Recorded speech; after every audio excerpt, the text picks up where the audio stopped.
Shubor nakaslem jong unongsan Hima.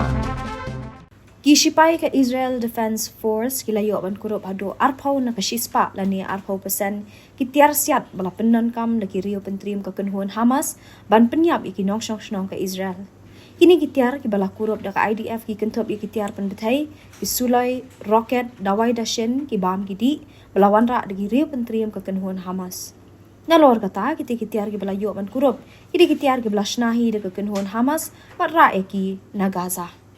Ka IDF kala pentip baknang manyada na gajing thombor ka bahadian habut jo ka kenhuan Hamas ki Shipai IDF kinweng bat pendam sendani ki jaka basnai ki Tiar penmensaw jogiri pentrim ka kenhuan Hamas ki badan ha Gaza.